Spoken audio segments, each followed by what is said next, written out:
Welcome to Watch With Us. Watch With Us. Here's your host. Ladies and gentlemen, Us Weekly's Emily Longaretta.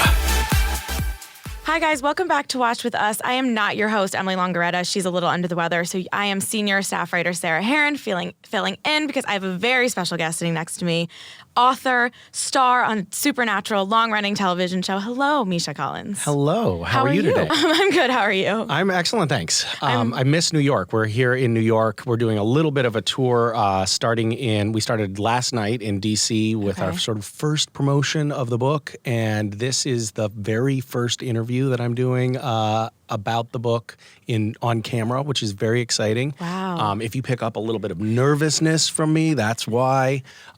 This is something that we've been working on for a really long time, and it's really exciting for us that it's finally coming out in bookstores this week.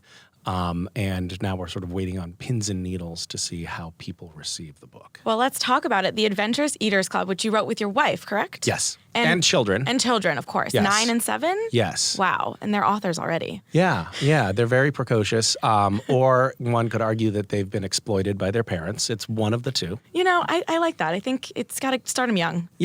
Yeah, that's how we felt. So how did you guys come up with this idea? Obviously, you spent a lot of time in the kitchen together. What made you decide that it was time to get some of this in writing? Well, we I think have gone through an experience with our children that is very familiar to a lot of parents, which is that we thought child rearing was going to be easy, and it turns out it's not. No way. Yeah. Spoiler alert. I'm sorry. I shouldn't probably be revealing that to people who are expecting parents, but it's a challenge, and one of the challenges is feeding children can be tricky, and kids can be picky eaters, or they can be unfocused. They can, if they are my son West and a toddler, just throw food at you, and mealtime can start to feel like a really discordant, unpleasant time of day that you dread. That's where we found ourselves.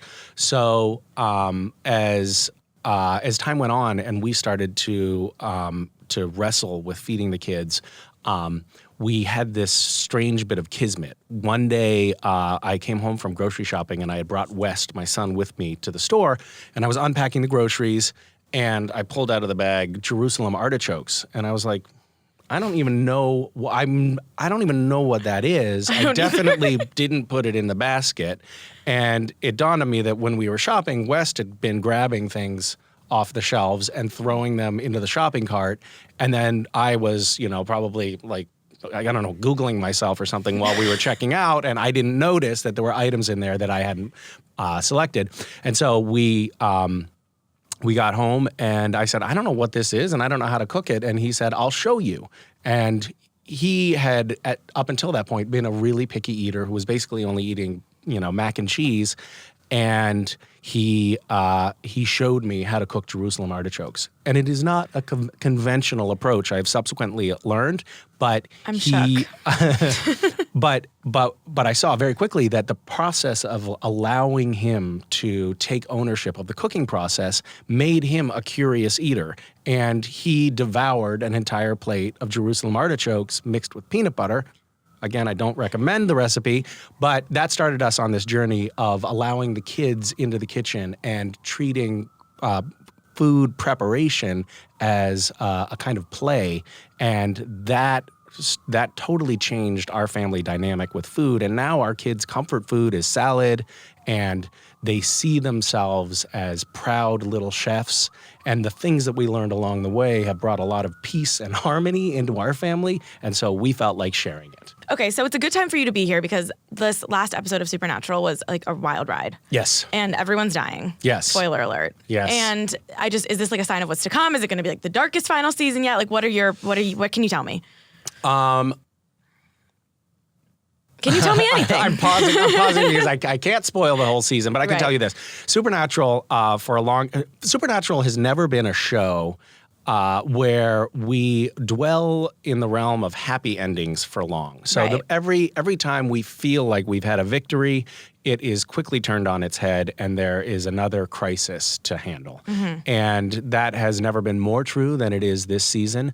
This season is interesting because I think it's going to have a little bit more emotional whiplash than previous seasons because we're going to have a lot of resurrections of beloved characters who have been on the show over the course of the last 15 years, which is mind-boggling. It's a long time. So we're going to see a lot of familiar faces. We're going to get to see characters again that we haven't seen in a long time. But then most of those characters are also going to die. So we're going to be resurrecting a lot of old favorites only to kill them again. Right. And then the show, we have sort of unpacked how the show ends now, and we on the very most inner circle know. And it is going to feel like it has a high degree of finality to it. There's one thing that when guest stars come on the show and they play the demon of the week or an angel or something, we always say, don't worry. And inevitably they get killed at somewhere near the end of the episode. And we say, don't worry. No one is ever really dead in Supernatural because your ghost can be resurrected, or we can visit your character in heaven, or you can be, your carcass can be possessed by some supernatural being. But I think when the show ends, we're going to have the feeling that everyone is really done. Wow. Okay. That's a good feeling, though, right? Like, it's sad, but you want to feel like it's not done. Going to be like Game of Thrones. Okay. Wow. Where you wish that's a big promise, you guys. It had ended in a different way. Right. Okay. That's good. That's a good way. And it's also like the show is over, but it's never really like dead. I mean, it's going to live on forever. There's 15 seasons you can keep rewatching over and over again. That's true. You can still get a pillowcase with Jensen Ackles' face on it. So, and I mean, what else could you ever need in life? That's and maybe how a Jared Padalecki cutout or something. Precisely. So what about with your character specifically? We saw at the end of the most recent episode, he's kind of going off on his own a little bit. His relationship with Dean is still, pretty rocky. Like, will they ever really move past it? And what can you tease about that journey? Cass and Dean have been at loggerheads for a while, and it's been a real emotional torment for Cass and for Dean because these are two characters that don't have a lot of people close to them in the world. Really, Sam, Dean, and Cass, their only real core social network is one another. Like, they've become a family over the years, and so when they are not talking to each other and cold with one another, it's really particularly painful because they don't have anywhere else to turn. And Cass is, I think, a bit heartbroken by that. And that particular story arc stretches on for much of this season. And I think it's going to be pivotal, really carrying on right through to the end of the season for Cass. I will say that around episode 9, right around the middle of the season, we come to an understanding of why Dean is feeling the way he's feeling, and there may even be tears shed. I'm not sure. Love some tears on the CW. Some man tears. Yeah. In those particularly emotional scenes, we always stick our finger in lemon juice and then poke our eyes so that we can really convey that emotion. Secrets from the set, you guys. What about just the vibe on set now that the show, since you do know it's coming to an end, are you guys like taking in every moment? Does it feel like every other year? Is there anything different as you go to work every day? After 15 years, there are a lot of things that do feel routine. You can't help but just fall into a rhythm. But at the same time, we're all really painfully aware of the fact that there are all of these milestones that are lasts. So This season, on the first day of shooting, we all kind of got a little teary-eyed. You didn't need the lemon juice? We didn't need lemon juice. We got a little teary-eyed when we realized, this is our last first day of the season. And this is our last, wrap on the first episode of the season.